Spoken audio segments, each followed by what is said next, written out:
Hello dear students.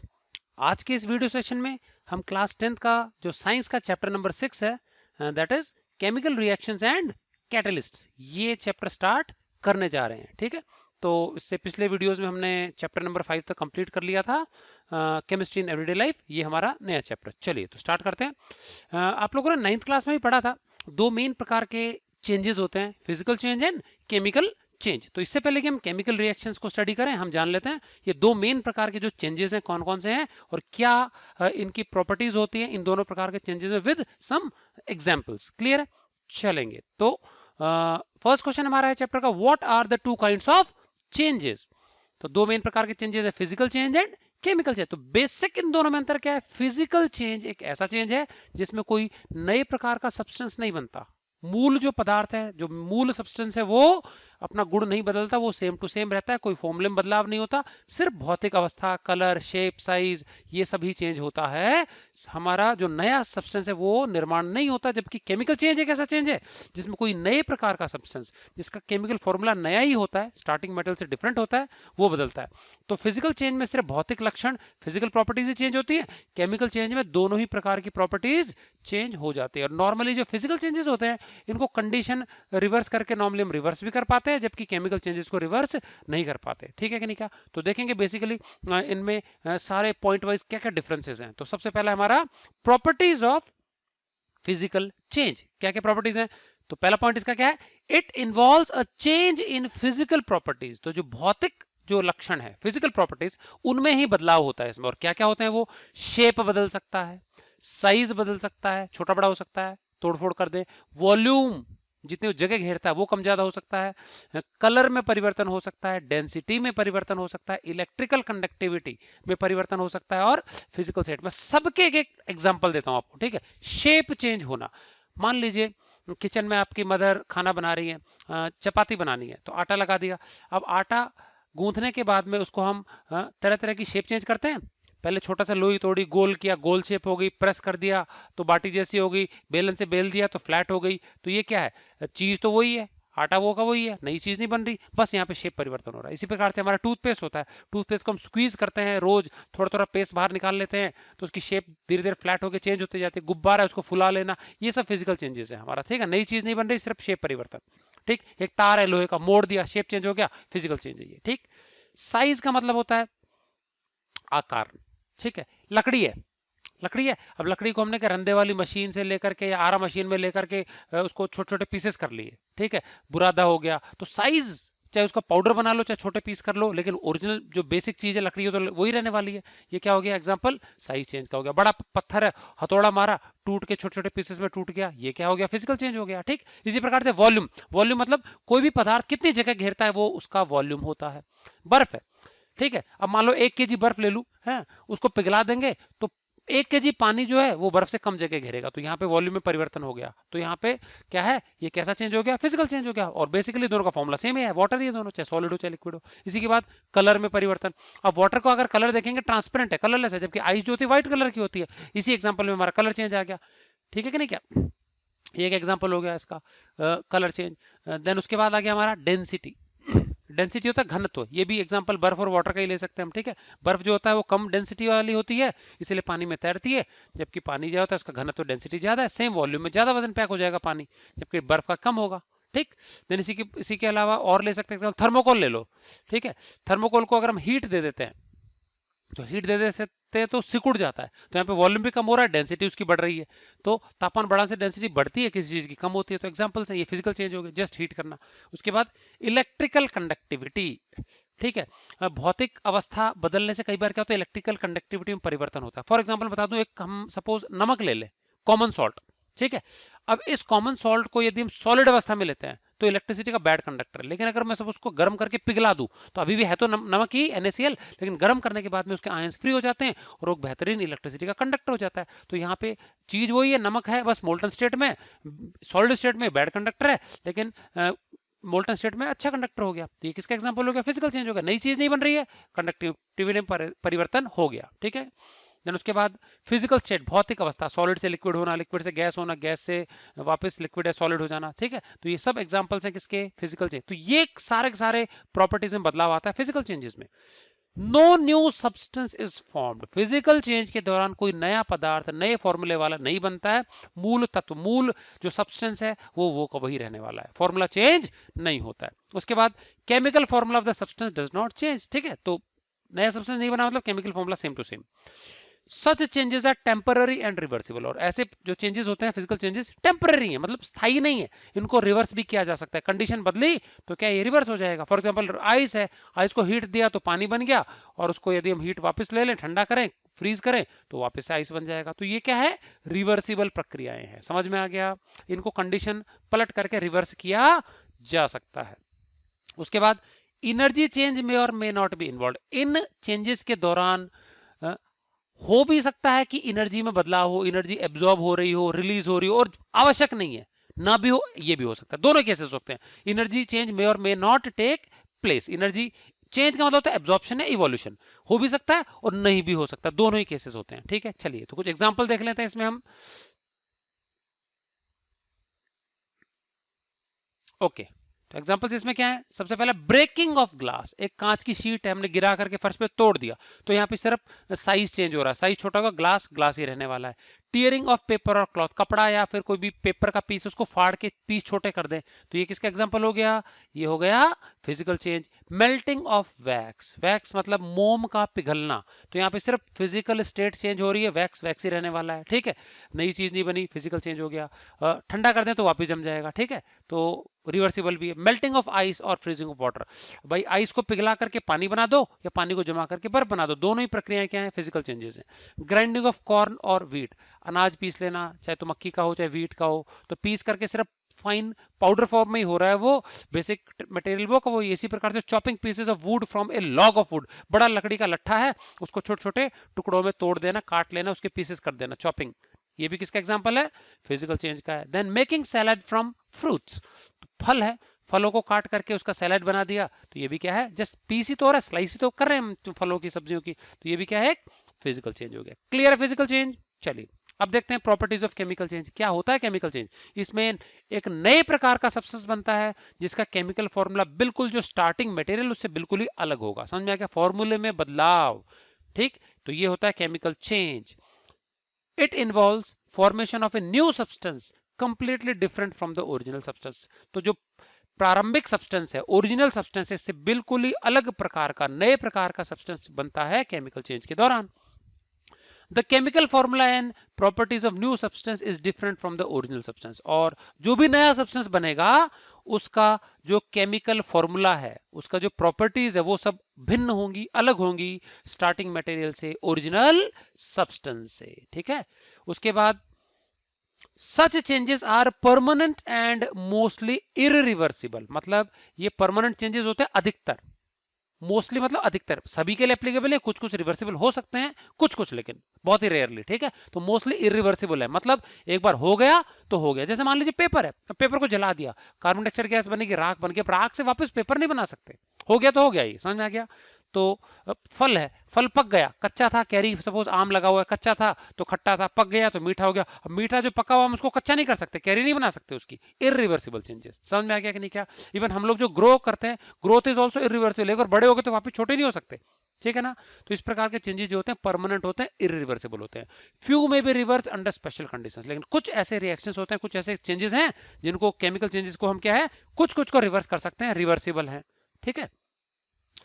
Energy is either absorbed और evolve, और ये जो केमिकल चेंजेस होते हैं इसमें नॉर्मली ऐसा देखा जाता है कि एनर्जी या तो एब्जॉर्ब होती है या बाहर निकलती है, समझ में आ गया कि नहीं क्या। और ये जो एनर्जी एब्जॉर्ब होती है या निकलती है, इस एनर्जी को इंथैल्पी कहा जाता है। किसी भी रिएक्शन के दौरान the amount of energy that is either absorbed और given out, this energy is known as enthalpy of reaction, ठीक है, और इसको डिनोट करते हैं डेल्टा एच से। तो ये ट्रायंगल का निशान जो है ना, डेल्टा होता है, एच, तो डेल्टा मतलब होता है चेंज, एच मतलब हीट एनर्जी में चेंज, ठीक। अब इंपॉर्टेंट, कोई भी एक रिएक्शन है, उसमें रिएक्टेंट्स हम लेफ्ट साइड में लिखते हैं, प्रोडक्ट हम राइट साइड में लिखते हैं। अब अगर तो हीट एनर्जी बाहर निकल रही है तो प्रोडक्ट साइड में प्लस करके हीट लिखेंगे, और अगर देनी पड़ती है तो रिएक्टेंट साइड में प्लस करके हीट लगेंगे। जैसे मान लीजिए ए प्लस बी और प्लस हीट दिया तो रिएक्शन होगा, तो अगर हीट एनर्जी एब्जॉर्ब हो रही है रिएक्शन में तो रिएक्शन एंडोथर्मिक होता है, बाद में देखेंगे रिएक्शन टाइप्स में। और अगर हीट एनर्जी बाहर निकल रही है तो प्रोडक्ट साइड में प्लस करके लिखेंगे। तो हीट अगर बाहर निकलेगी तो वो रिएक्शन होते हैं एक्सोथर्मिक। अब ध्यान से सुनना, ये जो हीट एनर्जी है इसको हम डेल्टा एच से रिप्रेजेंट करते हैं, और हमेशा हीट जो भी है उसको हमेशा प्रोडक्ट साइड में ही लिखा जाता है। समझ में आ गया? राइट साइड में लिखेंगे एरो के, प्रोडक्ट साइड में। अब अगर तो एक्सोथर्मिक है तो सीधी बात है प्रोडक्ट साइड में अपने आप निकलेगी तो डेल्टा एच पॉजिटिव होगा। प्रोडक्ट साइड में हीट लिखते हैं नॉर्मली तो प्लस की ही मानी जाएगी। तो प्लस साइड, जैसे मान लो A plus B give C plus D, और यहाँ पे कुछ एनर्जी निकल रही है सपोज डेल्टा एच, तो डेल्टा एच प्लस हम लिख देंगे डेल्टा एच, तो प्लस साथ में हीट और निकल रही है। लेकिन जो एंडोथर्मिक होते हैं उसमें रिएक्टेंट साइड में हम हीट ऐड करते हैं, वहां देते हैं तो, लेकिन हमको लिखना बाय कन्वेंशन प्रोडक्ट साइड में, तो हीट अगर डेल्टा एच रिएक्टेंट साइड में पॉजिटिव है तो प्रोडक्ट साइड में आकर के नेगेटिव हो जाएगा। तो ध्यान देंगे एंडोथर्मिक रिएक्शन में डेल्टा एच नेगेटिव होगा, क्योंकि ये हीट हम रिएक्टेंट में ऐड कर रहे हैं तो प्रोडक्ट में माइनस हो जाएगा, उल्टा। ठीक है ना? जैसे हम करते हैं ना इक्वल टू के इधर उधर ला जाते हैं तो साइन चेंज होता है, तो इसी प्रकार से। तो एक्सोथर्मिक रिएक्शन में वास्तव में प्रोडक्ट साइड में निकलेगी हीट तो प्लस का होगा डेल्टा एच, और एंडोथर्मिक रिएक्शन में हीट देना पड़ता है, रिएक्टेंट साइड में पॉजिटिव होगी तो प्रोडक्ट साइड में शो करेंगे तो नेगेटिव हो जाएगी। समझ में आ गया? तो ये दो इंपॉर्टेंट चीजें याद रखेंगे। सो ये है हमारा केमिकल चेंजेस। ठीक है, अब हम देख लेते हैं इसके एग्जांपल्स क्या क्या हैं। इरिवर्सिबल होते हैं मोस्टली, मैं बता चुका हूं, उल्टा नहीं हो पाएगा, तो उसी से हमारे एग्जांपल्स निकलेंगे। Formation of curd from milk, जो दूध होता है दूध से दही जमा देना। अब दूध जो है वो कई प्रकार के उसमें शुगर्स है, फैट्स हैं, और ये सब कन्वर्ट होके क्या है, फैट तो वैसे ही रहता है लेकिन जो शुगर है लैक्टोज शुगर वो कन्वर्ट होकर लैक्टिक एसिड में बदल जाता है, जिस कारण खट्टापन आ जाता है। तो उल्टा हम कर्ड से मिल्क नहीं बना पाएंगे। राइपनिंग ऑफ फ्रूट्स, फलों का पकना, जो कच्चे फल होते हैं या तो कड़वे होंगे या खट्टे होते हैं, पकने के बाद मिठास आ जाती है तो शुगर्स में कन्वर्ट हो जाता है वो एसिड्स वगैरह। स्पॉइलेज ऑफ फूड, भोजन का खराब होना, कई प्रकार के बैक्टीरिया जर्म्स जो होते हैं वो भोजन में तरह तरह के टॉक्सिन्स प्रोड्यूस कर देते हैं, अनवांटेड गैसेस प्रोड्यूस करते हैं तो बेकार हो जाता है। भोजन का पकना, ये भी एक केमिकल चेंज है। ठीक है, बर्निंग ऑफ वैक्स, ऊपर मैंने लिखवाया था बच्चों फिजिकल चेंज में मेल्टिंग ऑफ वैक्स, तो मेल्टिंग का मतलब होता है सिर्फ हीट देना है, एयर नहीं देनी है। तो एयर नहीं देंगे तो जलेगा नहीं, सिर्फ पिघल जाएगा। फिजिकल चेंज उसकी क्वांटिटी में कमी नहीं आएगी। बर्निंग में क्या होता है, ऑक्सीजन के साथ कंबाइन होकर जलता है, कुछ हिस्सा गैस बन के उड़ जाएगा तो वैक्स खत्म होने लगेगा। समझ में आ गया? तो ध्यान देंगे, गड़बड़ नहीं करना है। मेल्टिंग और बर्निंग में फर्क है। बर्निंग में ऑक्सीजन के साथ केमिकल रिएक्शन हो रहा है, और मेल्टिंग में सिर्फ हीटिंग हो रही है। तो हम कोई भी चीज जला दें, बर्निंग ऑफ एनीथिंग, कोई भी ईंधन ले लो, वैक्स ले लो, पेपर ले लो, कोयला ले लो, पेट्रोल डीजल ईंधन कुछ भी, पेपर कुछ भी जला देना, लकड़ी ले लो, वो सब केमिकल चेंज ही होता है। Burning of anything. Rusting of iron, लोहे में जंग लगना, ये भी क्या है, एक केमिकल चेंज है। इसी प्रकार से डाइजेशन ऑफ फूड, भोजन का पच जाना, ये भी क्या है, एक केमिकल चेंज है। तो ये कुछ हमारे एग्जांपल्स हो गए केमिकल चेंजेस के। क्लियर है? चलिए आगे चलते हैं। मान लीजिए आपके सामने किसी कंटेनर में केमिकल रिएक्शन हो रहा है। ठीक है भाई, हमने अलग अलग प्रकार की चीजें मिक्सअप कर दी, and suppose chemical reaction is taking place. तो आपको पता कैसे चलेगा कि केमिकल रिएक्शन हो रहा है कि नहीं हो रहा? How do you identify it? क्या उसके लक्षण होते हैं जिससे कि पहचाना जाए कि हाँ केमिकल रिएक्शन हो रहा है हमारे सामने? तो कुछ मेन 5 लक्षण हैं केमिकल रिएक्शन के, ध्यान से समझेंगे। इन्हीं को हम कैरेक्टरिस्टिक्स ऑफ केमिकल रिएक्शन कहते हैं। क्या कहते हैं इनको? कैरेक्टरिस्टिक्स, लक्षण है ये। तो सबसे पहले मान लीजिए हमने 2 कंटेनर्स में कोई रिएक्टेंट्स मिला दिए और किसी गैस के बुलबुले निकले, इवोल्यूशन ऑफ ए गैस। अगर गैस निकलती हो तो हम समझ जाएं कि कोई केमिकल रिएक्शन हो रहा है। कलर में परिवर्तन आ जाए, then also it is a chemical reaction. जला देते हैं तो चीजों का कलर चेंज हो जाता है। चीनी है, कटोरी में रख के गैस पे रख दो, काली हो जाएगी, तो केमिकल रिएक्शन है। समझ में आ गया? चपाती भी है, चपाती में कार्बोहाइड्रेट्स होता है खूब सारा, चपाती सेक देते हैं लंबे समय तक तवे पड़ रहे हैं तो काली हो जाएगी, जल जाएगी, कलर चेंज हो गया। समझ में आ गया नहीं क्या? तो ये क्या हो गया? केमिकल चेंज हो गया। ठीक है, ऐसी फल पकते हैं वो भी कलर चेंज होता है, केमिकल चेंज। ठीक है, तो कभी भी केमिकल रिएक्शंस होते हैं तो चेंज इन कलर होता है, तो या तो गैस निकले या कलर चेंज। जंग, लोहा जो होता है, लोहा उसमें जंग लगती है तो जंग का कलर ब्राउनिश हो जाता है। तो अगर there is a change in colour that means chemical reaction is certainly taking place. Then उसके बाद फॉर्मेशन ऑफ ए प्रेसिपिटेट, कोई भी सॉल्यूशन है, उस सॉल्यूशन में कोई भी इनसॉल्युबल चीज बन जाए जो कि छानने पर अलग निकल जाए, उस चीज को प्रेसिपिटेट बोलते हैं। क्या बोलते हैं उसको? प्रेसिपिटेट। शॉर्ट में इसका एब्रिविएटेड फॉर्म भी है, पीपीटी भी लिख सकते हैं, स्मॉल पी टी डॉट। ठीक है, प्रेसिपिटेट। तो अगर किसी सॉल्यूशन में भाई पहले से क्लियर सॉल्यूशन थे और जैसे ही दो अलग प्रकार के सॉल्यूशंस को मिक्सअप कर दिया, कोई इंसॉल्युबल चीज बन गई जो नीचे बैठ जाए या तैर के ऊपर आ जाए, जिसको छान के अलग किया जा सके, तो इस प्रकार की कोई भी चीज बन जाए तो ये प्रेसिपिटेशन रिएक्शन है। समझ में आ गया कि नहीं क्या? तो प्रेसिपिटेट का बनना भी केमिकल रिएक्शन होता है।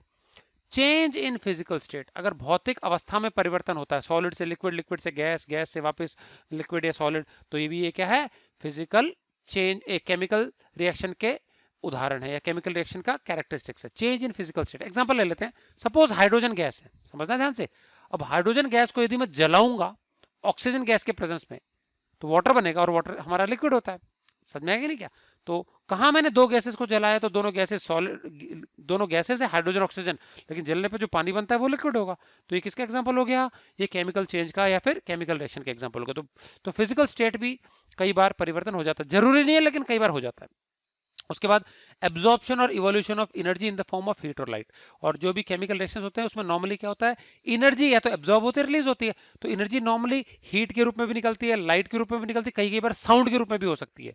ठीक है, भाई रिएक्शन हो रहा है तो आवाज भी करता है, जैसे पटाखे वगैरह चलाते हो आप, तो इसमें देखो सारी एनर्जी के रूप मिल जाएंगे आपको। पटाखे चलाओगे तो हीट भी निकलती है, रोशनी लाइट भी निकलती है, धमाका भी होता है और आवाज भी होती है। समझ में आ गया कि नहीं क्या?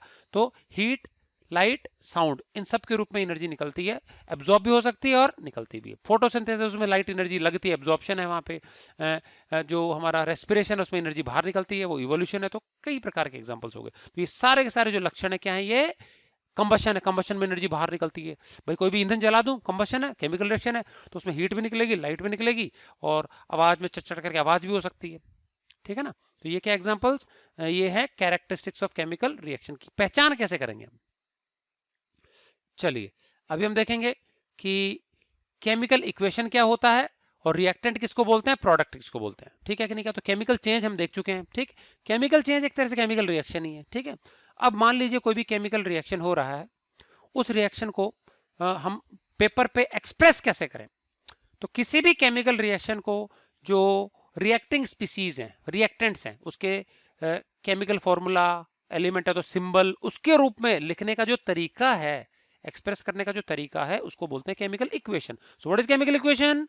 The symbolic representation of A chemical reaction. किसी भी केमिकल रिएक्शन को सिंबल्स के रूप में प्रकट करना, एक्सप्रेस करना, ये कहलाता है chemical equation. So in a chemical equation the reactants and products are represented in terms of symbols of elements and chemical formula of molecules. तो जो भी रिएक्टेंट हैं, रिएक्ट करने वाली चीजें या जो उत्पाद, जो नई चीजें बनेगी रिएक्शन में, उनको कैसे रिप्रेजेंट करते हैं? They are represented in terms of symbols of element. Element है तो सिंबल, जैसे सोडियम है तो Na लिख दिया, पोटेशियम है तो K लिख दिया। ठीक है कि नहीं क्या? जिंक है तो Zn लिख दिया। तो एलिमेंट है तो सिंबल लिखा जाएगा, और अगर मॉलिक्यूल कंपाउंड है तो उसका केमिकल फॉर्मूला लिख जाएगा। सल्फ्यूरिक एसिड है SiO4 लिख दिया, कैल्शियम कार्बोनेट है CaCO3 लिख दिया। तो जो भी रिएक्टिंग चीजें हैं, रिएक्टेंट्स या प्रोडक्ट्स, उनके केमिकल फॉर्मूला सिंबल्स के रूप में एक्सप्रेस करते हैं हम केमिकल इक्वेशन, रिएक्शन को, तो वो केमिकल इक्वेशन कहलाता है। क्लियर है? अब रिएक्टेंट क्या होते हैं? The substances that participate in a chemical reaction are called reactants. वो चीजें, वो पदार्थ, वो सब्सटेंसेस जो किसी भी रिएक्शन में हिस्सा लेते हैं, वो क्या कहलाते हैं? रिएक्टेंट्स। और बाय कन्वेंशन रिएक्टेंट्स को केमिकल इक्वेशन में लेफ्ट हैंड साइड में लिखा जाता है। ठीक, and what are products? New substances formed at the end of chemical reaction. किसी भी केमिकल रिएक्शन में जो नए प्रकार के सब्सटेंसेस बनते हैं रिएक्शन के अंत पे, उनको कहते हैं प्रोडक्ट्स। और इनको हम रिएक्शन में, केमिकल इक्वेशन में क्या लिखते हैं? राइट हैंड साइड में लिखते हैं। समझ में आ गया? क्या लिखते हैं इनको? राइट हैंड साइड में लिखते हैं। क्लियर है?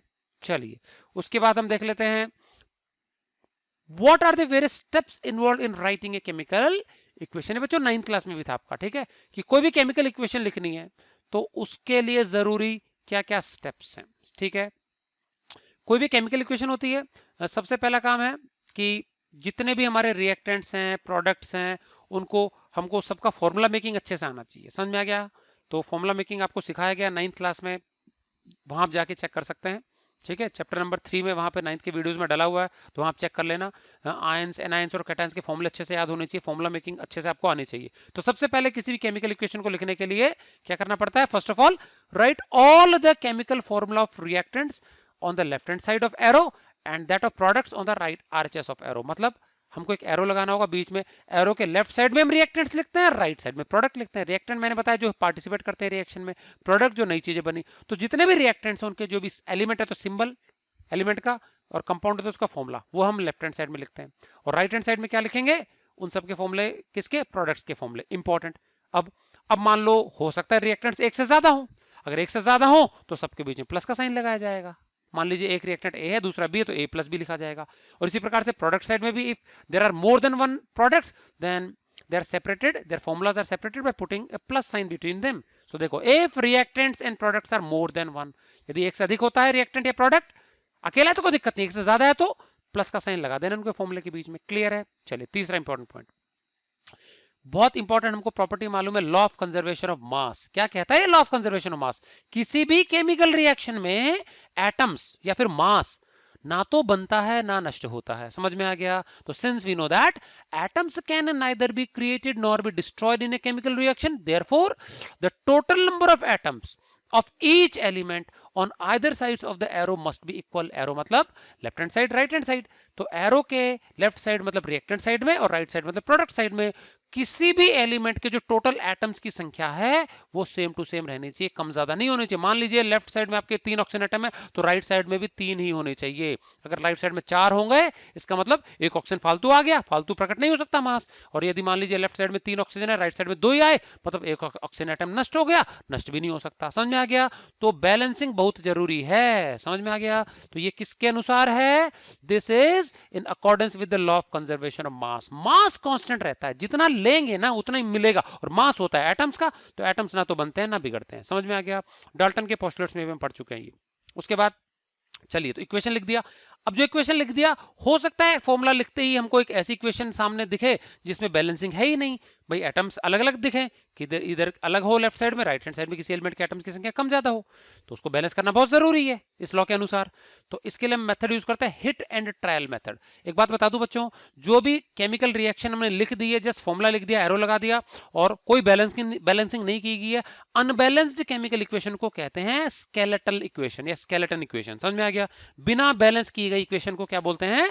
स्केलेटल या फिर स्केलेटन इक्वेशन। अब उसको बैलेंस करना है तो हमको प्रॉपर न्यूमेरिकल कोएफिशिएंट्स लगाने पड़ेंगे इन केमिकल फॉर्मूला के लिए, और जो सिंबल्स हैं उसके पहले हमको केमिकल फॉर्मूले के पीछे क्या लगाना पड़ेगा?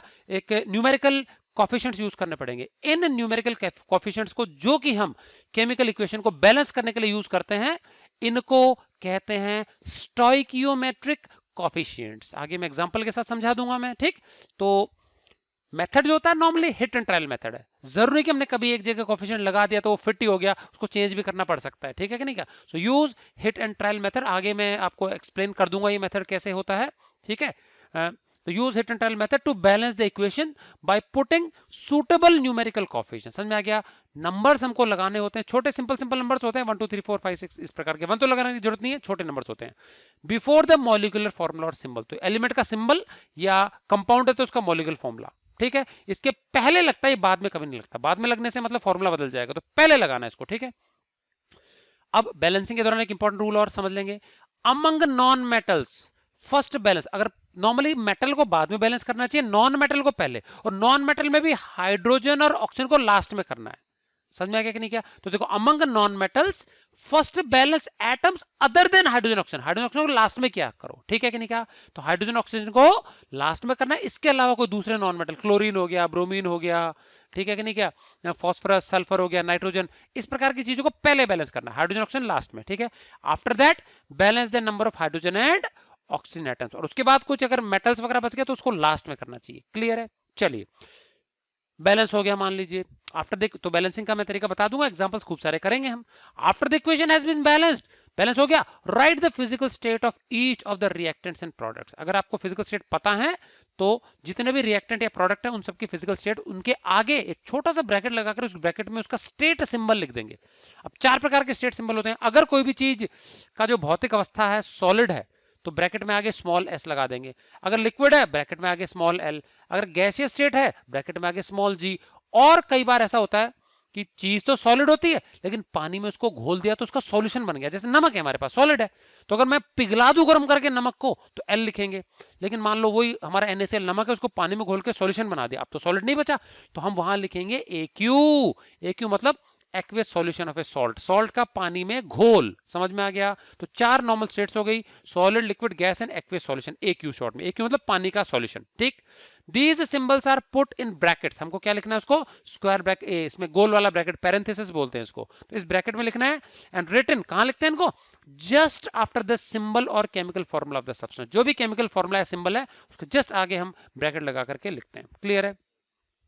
चलिए, अब मैंने बताया था जैसे कि नॉर्मली जो केमिकल रिएक्शंस होते हैं हमारे इररिवर्सिबल होते हैं, तो इररिवर्सिबल का मतलब हम एक एरो लगा देते हैं पॉइंटिंग टुवर्ड्स राइट साइड, लेकिन कुछ स्पेसिफिक रिएक्शंस ऐसे होते हैं जो कि रिवर्सिबल है, उनको रिवर्स भी किया जा सकता है। मतलब रिवर्सिबल रिएक्शंस वो होते हैं जो कंडीशन रिवर्स करने से जो हमारे प्रोडक्ट हैं वो वापस रिएक्ट करके रिएक्टेंट बना देते हैं। तो इनके बीच में हम डबल एरो लगाते हैं, half arrow pointing in forward direction, half arrow in pointing in backward direction. ठीक है, तो in case of reversible chemical reaction put a double arrow sign between the reactants and the product, तो ये वाला sign लगेगा बीच में अगर reversible है तो। ठीक है, तो आपको रटने की जरूरत नहीं, रिवर्सिबल होगा तो एक दो एग्जांपल्स बता देंगे। ठीक है कि नहीं? क्या, right down the reaction conditions. Okay, अब कई बार होता है रिएक्शन को स्टार्ट करने के लिए हमको कुछ टेम्परेचर देना पड़ता है, कैटलिस्ट देना पड़ता है, हीट हो गया, प्रेशर हो गया, तो नॉर्मली टेम्परेचर, प्रेशर, कैटलिस्ट या फिर हीट हो गया, ये सब चीजें हम जो कंडीशंस हैं जिन परिस्थितियों में रिएक्शन होगा उसको हम एरो के ऊपर और नीचे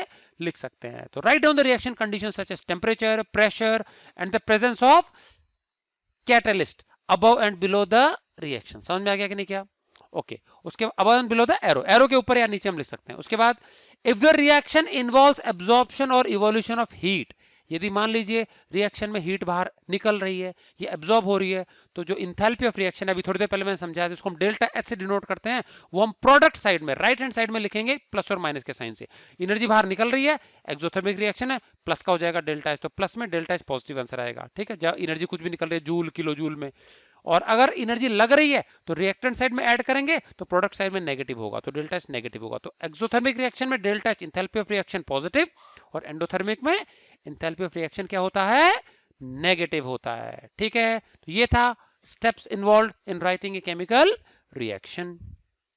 चलिए, अब अगला देख लेते हैं। मान लीजिए आपके सामने केमिकल रिएक्शन लिखी हुई है, ठीक है, और बैलेंस्ड है, तो उस केमिकल इक्वेशन से, रिएक्शन की जो इक्वेशन उससे इंफॉर्मेशन क्या क्या मिलती है, क्या क्या इंफॉर्मेशन हम उससे निकाल सकते हैं। ठीक, सो क्वेश्चन अगला, what information is given by chemical equation, so following information is given by chemical equation. Important पहला, अब हमको देखो सिंबल्स लिखे होंगे, एलिमेंट है तो सिंबल होगा, या फिर मॉलिक्यूल होगा या कंपाउंड होगा, तो ये कार्बन है, ये ऑक्सीजन गैस है, ये कार्बन डाइऑक्साइड कंपाउंड है, तो हमको सबके नाम पता लगते हैं, क्या रिएक्टेंट्स क्या क्या है, पार्टिसिपेटिंग स्पीसीज कौन कौन सी है, क्या चीज बनी, इन सब के हमको नाम पता लगते हैं। तो देखो, it gives the names and chemical formula of various reactants and products, जो भी रिएक्टेंट है, रिएक्शन करने के लिए जो भी रिएक्टेंट्स हैं और जो उत्पाद, जो प्रोडक्ट हैं, उन सब का या तो केमिकल फॉर्मूला है, नाम हमको फॉर्मूला देखते ही पता लग जाता है। नंबर 1 जानकारी। Number 2, it gives the stoichiometry of chemical reaction. Stoichiometry का मतलब होता है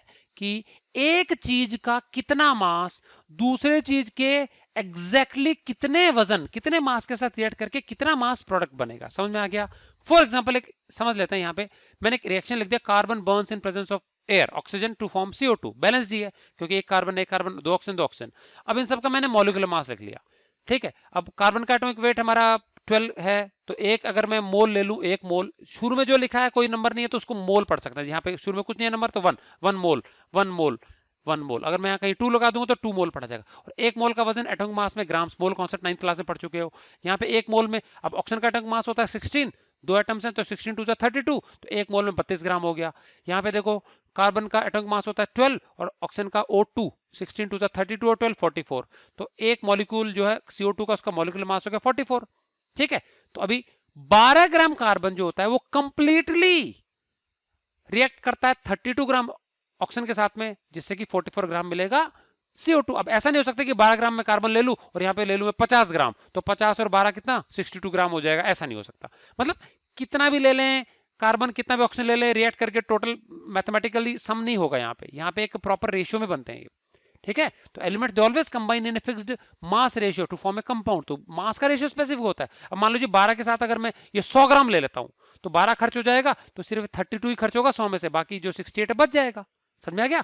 तो स्टोइकियोमेट्री बोलते हैं इसको। इसका मतलब होता है exactly what mass of one reactant will combine exactly with what mass of another reactant to form what mass of product. ये चीज है, समझ में आ गया? तो it gives you the stoichiometry of a chemical reaction. It means that with the help of a balanced chemical equation we can know what mass of reactants react to give what mass of products. reactants आपस में कितने कितना मास react करके कितना मास product बनाएगा, ये जानकारी मिलती है। क्लियर है? अच्छा, अगर इसमें बैलेंसिंग में बच्चों यहाँ पे मैं लिखता 2, सपोज 2 कार्बन लिखता तो यहाँ 2 से 2 करना पड़ता, यहाँ अगर मैं 2 लिखता तो 32 2 64 लिखना पड़ता। समझ में आ गया? तो ये मॉलिक्यूलर मासेस हम लिखते हैं। It gives the information regarding the number of atoms of different elements on reactant and product side. हमको ये भी पता लगता है कि रिएक्टेंट साइड में और प्रोडक्ट साइड में हर एलिमेंट के कितने कितने एटम्स है। अब जैसे यहाँ पे ऑक्सीजन का यहाँ पे 2 एटम्स है, तो यहाँ पे भी 2 है, कार्बन का 1 है तो 1 है। समझ में आ गया? तो इनके एटम्स की हमको संख्या पता लगती है, बराबरी होती है बट संख्या पता लग जाती है। उसके बाद it gives information about the reversibility of chemical reaction. Arrow की शक्ल देख के बता सकते हैं। अगर एरो हमारा सिंगल एरो है, फॉरवर्ड पॉइंटिंग है, तो इरिवर्सिबल रिएक्शन है। डबल एरो है तो रिवर्सिबल है। तो एरो देखने मात्र से हमको पता लग जाएगा कि वेदर रिएक्शन इज रिवर्सिबल और नॉट। रिवर्सिबिलिटी क्राइटेरिया पता लग जाता है। उसके बाद it tells us whether the heat energy is absorbed और evolved in the reaction. Reaction में हीट एनर्जी बाहर निकली है कि एब्जॉर्ब हुई है। तो यहाँ पे प्लस में अगर डेल्टा एच पॉजिटिव है तो हीट एनर्जी रिलीज हो रही है, डेल्टा एच नेगेटिव है तो हीट एनर्जी एब्जॉर्ब हो रही है। तो एंडोथर्मिक है कि एक्सोथर्मिक को पता लग जाएगा। और जो रिएक्शन कंडीशंस होती हैं वो नॉर्मली एरो के ऊपर नीचे लिखी जाती है, तो उनसे भी हमको उन कंडीशंस को स्टडी करके पता लग जाएगा कि किन परिस्थितियों में रिएक्शन हो रहा है। उसके बाद हम फिजिकल स्टेट्स, हम यहाँ पे जैसे कार्बन सॉलिड होगा तो ब्रैकेट में एस लिख दूंगा, ये गैस है तो ब्रैकेट में जी लिख दूंगा, गैस है ब्रैकेट में जी लिख दूंगा। तो इनको देख करके हमको जो रिएक्टेंट्स और प्रोडक्ट्स हैं उनकी फिजिकल स्टेट के बारे में भी आइडिया हो जाता है। तो देखो, it tells us whether the heat energy is absorbed और इवॉल्व्ड इन द रिएक्शन। यहाँ मेंशन नहीं किया गया है, ये एक्सोथर्मिक रिएक्शन तो प्लस डेल्टा एस लिखना चाहिए। उसके बाद फिजिकल स्टेट ब्रैकेट में सबके लिख सकते हैं, यहाँ मैंने लिखा नहीं है लेकिन लिख सकते हैं, कोई दिक्कत नहीं है। तो उससे भी हमको रिएक्टेंट और प्रोडक्ट की जो फिजिकल स्टेट है वो पता लग जाती है। ठीक है कि नहीं? क्या रिएक्शन में। उसके बाद it also tells us about the reaction conditions. किन परिस्थितियों में रिएक्शन हो रहा है वो कंडीशन, जैसे कि टेम्परेचर हो गया, प्रेशर हो गया, या फिर कैटलिस्ट चाहिए कि नहीं चाहिए। कैटलिस्ट जो होते हैं रिएक्शन की स्पीड को कंट्रोल करने वाली चीजें होती हैं। कुछ कैटलिस्ट होते हैं रिएक्शन की स्पीड को बढ़ा देते हैं, रिएक्शन जल्दी से खत्म हो जाता है, कुछ धीरे भी कर देते हैं। ठीक है? तो बिना कैटलिस्ट के रिएक्शन बहुत बहुत स्लो होता है। तो वो कैटलिस्ट कौन सा चाहिए रिएक्शन को फटाफट से खत्म करने के लिए, तो उनकी प्रेजेंस जरूरी है कि नहीं। तो ये रिएक्शन कंडीशन हम क्या एरो के ऊपर लिखी हुई देख के हम समझ सकते हैं कि किन परिस्थितियों में रिएक्शन होगा। तो ये सारी जानकारियां हैं जो कि हमको किसी भी केमिकल इक्वेशन से मिलती हैं। ठीक है? चलिए, अब important, what are the limitations of chemical equation. जो केमिकल इक्वेशन लिखी हुई है सामने, इससे तो पता लग गया कि क्या चीज रिएक्ट करेगी, किसके साथ क्या मिलेगा। ठीक, अब इंपॉर्टेंट लिमिटेशंस है कुछ। सबसे पहला इंपॉर्टेंट, किसी भी केमिकल इक्वेशन को देखने मात्र से हमको ये तो पता लग रहा है प्रक्रिया हो रही है, लेकिन हमको ये नहीं पता लगता कि प्रक्रिया कितनी स्पीड से हो रही है, धीरे हो रही है कि तेज हो रही है। ठीक है? ये नहीं पता लगता। और कितना समय लगेगा उसको खत्म होने में, ये पता नहीं चलता। समझ में आ गया? कौन सा रिएक्शन जल्दी खत्म होगा, कौन सा देर से खत्म होगा। तो ये पहला लिमिटेशन है। A chemical equation does not give any information regarding the speed of the chemical reaction. समझ में आ गया? किस स्पीड से रिएक्शन प्रोग्रेस कर रहा है इसकी जानकारी नहीं मिलती। And what time will it take for its completion, कितना समय लगेगा उसको कंप्लीट होने में, ये भी पता नहीं चलता। तो ये पहला इंपॉर्टेंट मेजर लिमिटेशन होता है केमिकल इक्वेशन का। दूसरा, हमको ये नहीं पता लगता कि रिएक्टेंट और प्रोडक्ट का कॉन्सेंट्रेशन क्या है, उसकी मात्रा कितनी कितनी लेनी है। जैसे मैंने लिख दिया H2SO4, अब H2SO4 दो अलग अलग कैटेगरी में आता है, कॉन्सेंट्रेटेड भी होता है, डाइल्यूट भी होता है। तो वहां पे तो लिखा हुआ नहीं है। समझ में आ गया कि नहीं? क्या HCl है, अलग अलग कॉन्सेंट्रेशन में आ सकता है। तो उसका कॉन्सेंट्रेशन कितना लेना है, उसकी मात्रा कितनी लेनी है। अब सपोज हमने लिख दिया जिंक प्लस H2SO4, जिंक कितना लेना है, 2 ग्राम, 1 ग्राम, 5 ग्राम, उसकी क्वांटिटी नहीं लिखी गई वहां पे। सल्फ्यूरिक एसिड कौन सा लेना है, डाइल्यूट है कि कॉन्सेंट्रेट। तो कॉन्सेंट्रेशन के बारे में कोई आइडिया नहीं लगता हमको केमिकल इक्वेशन देखने मात्र से। तो further it does not give any information about the concentration of the reactants and products. Clear है? चलिए, अब अगला, बैलेंस्ड केमिकल इक्वेशन क्या होता है। अभी मैं बता चुका हूं कि इक्वेशन को बैलेंस करना क्यों जरूरी है, as per the law of conservation of mass. ठीक है? अब इस लॉ के अनुसार क्या कहता है लॉ, कि एटम्स भाई ना तो बनते हैं ना बिगड़ते हैं, तो मास टोटल सेम रहना चाहिए रिएक्टेंट और प्रोडक्ट साइड में।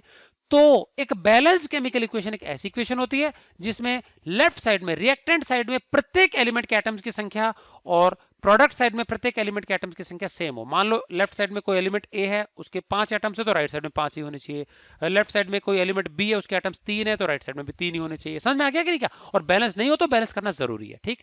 सो एन इक्वेशन इन विच, जिसमें कि the total number of atoms of each element on either sides of the equation is the same। समझ में आ गया?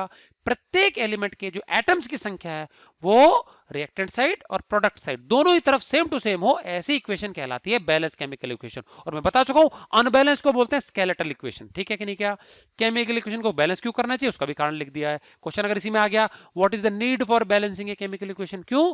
Chemical equation should be balanced in accordance with the law of conservation of mass. समझ में आ गया? ये law मैं लिखवा चुका हूं पहले। क्या कहता है कि मैटर या फिर मास या फिर atoms can neither be created nor be destroyed in a chemical reaction. तो इसके अनुरूप रिएक्शन को बैलेंस करना जरूरी है। और बैलेंस करने के लिए मैंने बताया था कुछ न्यूमेरिकल कोएफिशिएंट्स हम सिंबल्स या केमिकल फॉर्मूला के शुरू में पहले लगाते हैं। इन बैलेंसिंग न्यूमेरिकल कोएफिशिएंट्स को हम कहते हैं स्टोइकियोमेट्रिक कोएफिशिएंट। समझ में आ गया? तो the numerical coefficients which are put before the symbol और chemical formula of reactants, reactants के फॉर्मूला या सिंबल के पहले जो भी न्यूमेरिकल कोएफिशिएंट्स लगाए जाते हैं इक्वेशन को बैलेंस करने के लिए, उनको बोलते हैं स्टोइकियोमेट्रिक कोएफिशिएंट। स्पेलिंग पे गौर करना, स्टोई STOI, स्टोइकियो CHIO, कियोमेट्रिक कोएफिशिएंट्स। क्लियर है? अब बच्चों इसके बाद हमारे पूरे चैप्टर में 2 मेन टॉपिक और रह गए। क्या रह गए हमारे? जस्ट मैं ब्रीफ में अभी अगले वीडियो में देखेंगे, जस्ट ब्रीफ इंट्रोडक्शन दे दूं मैं लास्ट अगले में क्या करें हम। अब हम देखेंगे केमिकल रिएक्शन क्या होता है। डेफिनेशन आपको समझा देता हूं। हमारे पास कुछ रिएक्टेंट्स हैं और उन रिएक्टेंट्स में कुछ होने वाला है और कुछ नई चीज बनेगी। तो नई चीज बनने के लिए हमको पहले से मौजूद जो बॉन्ड्स होते हैं ना रिएक्टेंट्स में, वो टूटने चाहिए। जैसे मान लीजिए AB प्लस CD, तो A और B अलग अलग प्रकार के एलिमेंट्स आपस में जुड़े हुए हैं और CD अलग प्रकार के एलिमेंट्स आपस में जुड़े हुए हैं। तो AB एक कंपाउंड है, CD एक कंपाउंड है। अब इनके बीच में रिएक्शन हो रहा है तो A और B के बीच में जो बंधन है वो टूटे और C और D के बीच में बंधन है वो भी टूटे, ठीक है? तो AB प्लस CD था सपोज, तो A तो सपोज जुड़ गया C के साथ और B जुड़ गया D के साथ, तो AC प्लस BD नई प्रकार की चीजें बनी। तो यहां पे हुआ क्या, घटना क्या हुई, गौर से सुनना। जो रिएक्टेंट हैं, स्टार्टिंग मटेरियल है, उनके अंदर मौजूद जो पहले से बॉन्ड से बंधन वो तो टूटते हैं। और बॉन्ड्स क्या होते हैं, पढ़ चुके हैं कि ये अट्रैक्टिव फोर्स होती है जो कि दो अलग अलग प्रकार के सिमिलर प्रकार के एटम्स को इकट्ठा बांध करके रखती है। इलेक्ट्रॉन की शेयरिंग के कारण हो सकती है, लेन देन के कारण हो सकती है। तो कोवेलेंट बॉन्ड हो सकता है, आयनिक बॉन्ड हो सकता है, इलेक्ट्रोवेलेंट या फिर कोऑर्डिनेट बॉन्ड, कैसा भी बॉन्ड हो। तो जो पहले से मौजूद बॉन्ड है ना रिएक्टेंट, वो तो टूटते हैं and new bonds in the products are formed. नए बॉन्ड बनते हैं प्रोडक्ट में जिससे कि उनका केमिकल फॉर्मूला चेंज हो जाता है, नए प्रकार का सब्सटेंस बनता है। तो इस प्रकार की कोई भी प्रक्रिया कहलाती है केमिकल रिएक्शन। तो क्या है? It is defined as a process, एक ऐसा process in which the existing bonds in the reactants are broken down. पहले से मौजूद जो बॉन्ड है रिएक्टेंट्स में वो तो टूटते हैं and new bonds in the products are formed. नए बॉन्ड्स बनते हैं और नए बॉन्ड बनने से नए प्रकार की चीज बनेगी तो केमिकल फॉर्मूला बदल जाएगा। इसीलिए कहते हैं कि new substance is formed. The process results in the formation of a new substance। तो नए प्रकार का सब्सटेंस बन जाता है इस प्रक्रिया के तहत।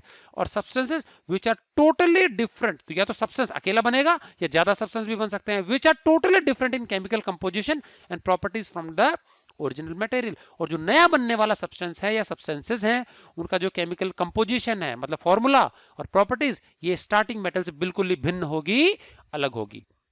इसके बाद हम देखेंगे बच्चों 8 मेन प्रकार के केमिकल रिएक्शंस आएंगे, टाइप्स ऑफ केमिकल रिएक्शंस, वो हम आने वाले अगले वीडियो में देखेंगे। तो मैं बेसिकली आपको नाम बता देता हूं। पहला हम देखेंगे एडिशन या फिर कॉम्बिनेशन रिएक्शन, फिर इसका उल्टा है हमारा डिकम्पोजिशन या फिर डिसोसिएशन रिएक्शन, फिर हमारा डिस्प्लेसमेंट रिएक्शन। इसमें 2 प्रकार के आते हैं, simple displacement, double displacement reaction. उसके बाद हम पढ़ेंगे न्यूट्रलाइजेशन रिएक्शन, फिर हम पढ़ेंगे slow and fast reaction depending upon the speed, फिर उसके बाद पढ़ेंगे हम रिवर्सिबल एंड इरिवर्सिबल रिएक्शंस, और फिर हम फाइनली पढ़ेंगे रिडॉक्स रिएक्शन। समझ में आ गया कि नहीं? क्या उसमें 2 प्रकार की चीजें, oxidation and redox, oxidation and reduction reaction, ठीक है? तो ये सारे अलग अलग प्रकार के रिएक्शन है with lot of examples, how to balance them reactions, ये सारी पढ़ेंगे। तो ये तो रिएक्शंस के प्रकार हो गए। और फिर उसके बाद एक और हमारा टॉपिक आएगा कैटलिस्ट। तो क्या होते हैं कैटलिस्ट, मैंने भी बताया। रिएक्शन की स्पीड को बदलने वाले जो सब्सटेंसेस होते हैं क्या कहलाते हैं? कैटलिस्ट। क्या होते हैं कैटलिस्ट, क्या उनकी जनरल प्रॉपर्टीज होती हैं और कितने प्रकार के कैटलिस्ट हैं, सबको प्रॉपर डेफिनेशन विद एग्जांपल्स के साथ में हम स्टडी करेंगे, ठीक है? तो बच्चों आज के वीडियो के लिए इतना ही। अच्छे से आप समझ के इनको अपने नोटबुक में नोट कर लेंगे, रिवाइज कर लेंगे। तो मिलते हैं नेक्स्ट वीडियो में। Till then goodbye and thanks for watching।